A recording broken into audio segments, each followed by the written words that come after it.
Ilang araw nga po bago sumapit ang opening game ng Golden State Warriors sa regular season kontra sa Phoenix Suns, ibinulgar na nga po ngayon ang kanilang gagamiting bagong starting five. Yan naman ang ating unang aalamin. Nasusundan ko na rin yan ng balitang inaayawan na nga po ngayon sa NBA ang nagyabang noon kay Stephen Curry, at ang balitang opisyal para naman nga pong maglalaro at kumpirmado si Justin Brownlee sa Barangay Ginebra sa darating na PBA Commissioner's Cup. Kaya mga idol, tara!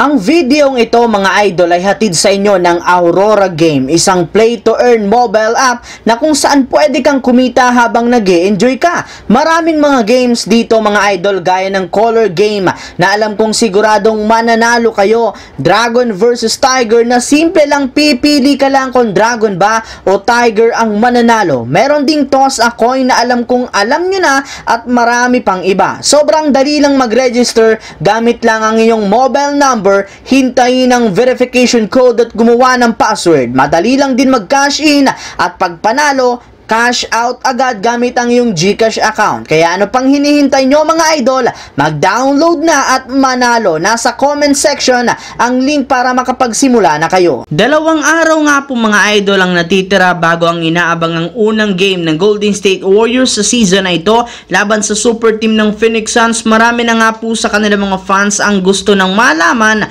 kung anong klaseng starting lineup nga ba ang kanilang gagamitin. Alam naman nga po ninyo, maraming pwedeng gamiting lineup si Coach Steve Kerr. Maaari nga sila ditong gumamit ng big lineup o di kaya ng small ball na panggamit nila ng sabay kina Stephen Curry at Chris Paul, katulad na lamang ng ginawa nila dati. Pero ayon nga po sa pinakahuling nilabas na balita, balak pa rin naman nga po ng Warriors na gamitin si Chris Paul off the bench sa kanilang mga susunod na laro bilang kanilang sixth man. Kaya dahil dyan, mas pipiliin na lamang nga po nilang gumamit ng bagong starting lineup na sina Stephen Curry, Gary Payton II, Klay Thompson, Andrew Wiggins at si Kevon Looney. Gayong mas magiging epektibo nga ito pagdating sa opensa at depensa, plus magkakaroon pa sila ng dagdag na tulong sa kanilang bench. Samantala, pumunta naman tayo sa ating pangalawang storya sa balitang inaayawan na nga po ngayon sa NBA ang nagyabang noon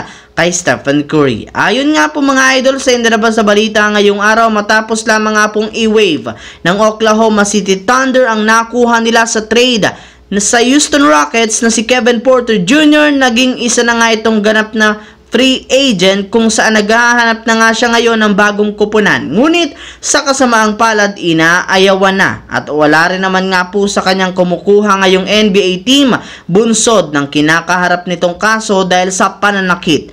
At siyempre, malala pa nga po dyan, pwede pa nga po siyang makulong kung napatunayang nagkasala talaga. Well, kung inyo nga pong matatandaan, si Porter Jr. nga ang mismong player na nakipag-iyabangan at nakipag-trastokan noon kay Stephen Curry, na agad rin namang napahiya matapos matalo ang kanilang kupunan. Habang dumiretso naman tayo sa ating huling storya sa balitang kumpirmado para naman nga pong maglalaro si Justin Brownlee sa Barangay Ginebra.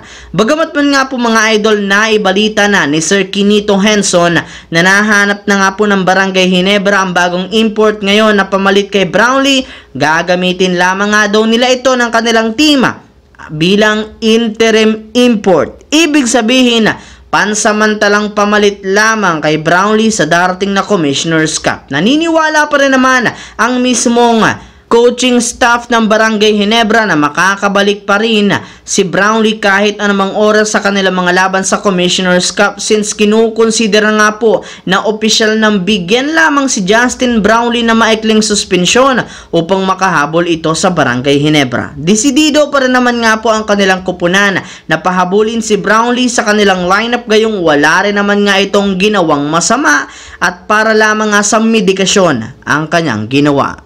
So that's it for today's video mga idol. Once again, this is your J-Zone TV. Don't forget to subscribe at syempre pindutin ang notification bell sa akin channel para lagi kayo maging updated at laging ma-notify sa mga videos na pinapalabas ko. I-follow nyo na, bisitahin ang ating Facebook page, J-Zone TV. Thanks for watching mga idol. Hopefully, Hopefully nag-enjoy kayo ngayon.